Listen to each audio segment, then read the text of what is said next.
Glutonaria é o assunto que eu vou estar tratando nesse vídeo aqui. Eu vou trazer algumas características sobre a glutonaria, para que você possa ter aí mais ou menos, conseguir aferir e identificar isso na sua vida, como é que está.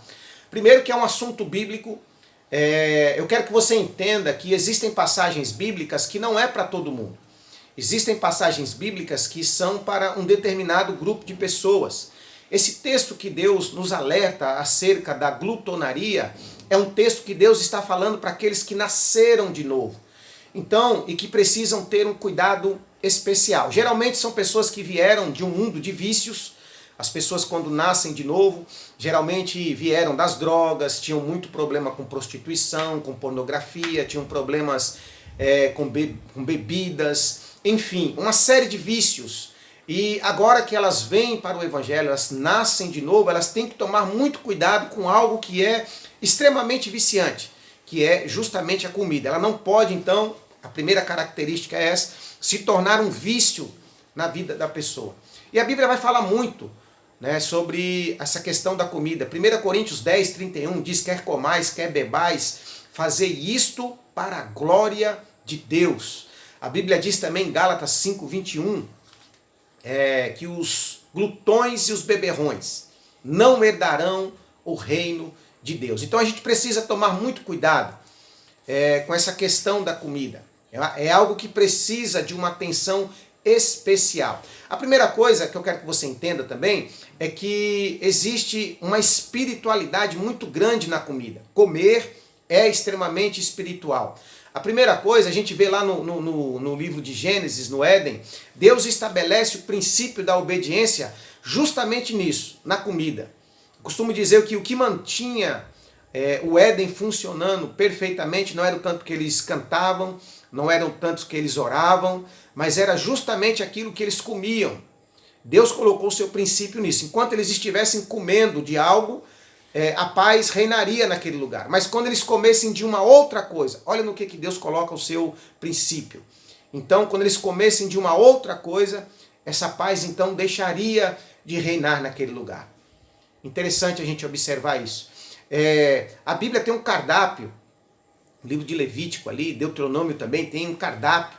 Por que Deus colocou ali? Deus queria que eles comessem diferente, que por onde eles passassem, eles fossem um povo mais saudável, as pessoas pudessem olhar e ver que eles eram diferentes. O culto mais espiritual que nós temos na igreja hoje é um culto que fala justamente sobre comida, é o culto da ceia, comer e beber. Então observe que existe uma espiritualidade muito grande acerca da comida, ao ponto de, segundo Gálatas capítulo 5, a pessoa poder ficar de fora do céu por causa da comida. Então eu quero trazer aqui algumas características para que você possa entender qual é o problema da glutonaria, ok? Então olha só, eu coloquei aqui 4 características que você pode identificar se uma pessoa está se tornando um pré ou um glutão, ok? Se tiverem todas essas características, eu coloquei apenas 4, se tiver uma delas, você pode ser considerado um pré. Se tiver todas elas, você precisa tomar muito cuidado, aí você pode ser considerado um glutão. É interessante a gente observar que existem coisas que as pessoas não conseguem identificar. Eu nunca vi ninguém dizer que é invejoso.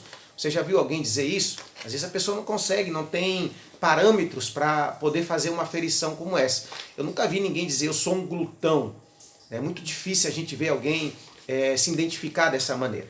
Mas eu quero colocar aqui algumas coisas para você, para que você possa então identificar o que leva a pessoa a se tornar um glutão. Primeiro, comer de forma inconsequente. Isso é muito sério, porque todos nós precisamos saber diferenciar apetite de desejo. Existem pessoas que não conseguem mais controlar os seus desejos por alimento e o seu apetite, e comem inconsequentemente. Primeiro, vão trazer doenças. E existem pessoas que já estão sofrendo com algumas doenças e não conseguem controlar o seu apetite e o seu desejo. É o caso da pessoa que é diabética e mesmo assim come açúcar, sabendo que aquilo vai trazer consequências terríveis, então come de forma inconsequente.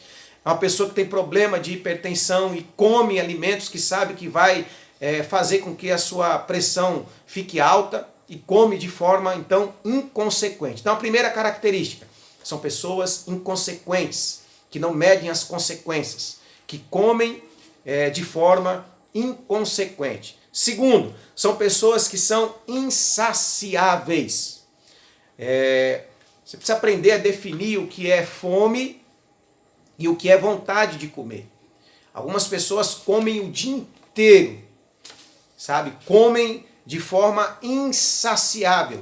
Nós temos que entender que a comida ela é para nos nutrir. E você vai precisar de algumas ajudas aqui no final do vídeo, eu vou deixar para você. Então, primeiro, inconsequente. Segunda, insaciável. Terceiro, comem descontroladamente. Não são seletivos, sabe? Existe um grande problema nos dias de hoje que levam as pessoas a comer de forma descontrolada. Você tem que tomar muito cuidado com o rodízio. Porque as pessoas comem, uma demonstração que você está comendo de forma descontrolada é quando você come até a sua barriga doer, até você passar mal. Isso é muito ruim. Antigamente tinha rodízio só de carne. Eu não estou dizendo que você não deva ir no rodízio, eu estou dizendo que você deve tomar cuidado, ter um entendimento. É sobre isso que eu estou falando. Hoje tem rodízio de caldo de cana, rodízio de pastel, rodízio de pizza, rodízio de doce, onde as pessoas vão para comer descontroladamente. E isso traz algumas consequências, alguns problemas. Então observe, eu já falei sobre inconsequência, sobre ser insaciável e sobre descontrole. E quarto, pessoas que são indisciplinadas. Você precisa criar uma rotina, sabe, para o seu dia, de repente até para a sua semana, o que é que você vai se alimentar. Você precisa fazer alimentações, refeições que nutram o seu corpo, mas não comer de forma, a hora que dá vontade, sabe, comer qualquer coisa, de forma indisciplinada. Então essas quatro características acabam tornando uma pessoa a se tornar uma glutã. Inconsequência, insaciável, descontrole e indisciplina. Por isso que Deus nos deu algo, um dispositivo de segurança, que nós encontramos na Bíblia Sagrada, que é o jejum. O jejum é que vai colocar as coisas no lugar. O jejum é que vai te trazer o autocontrole sobre esta situação. Alguém disse, a Bíblia fala muito sobre isso também, sobre a questão do dinheiro.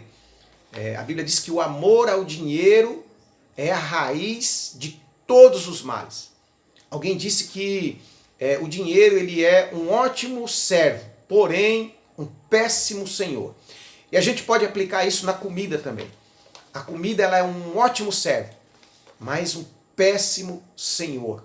Tem pessoas que hoje são conduzidas pela comida. Filipenses, eu quero ler um texto para você. Filipenses capítulo de número 3 e o versículo 19. Tem várias traduções, mas eu achei muito interessante. Diz assim, ó,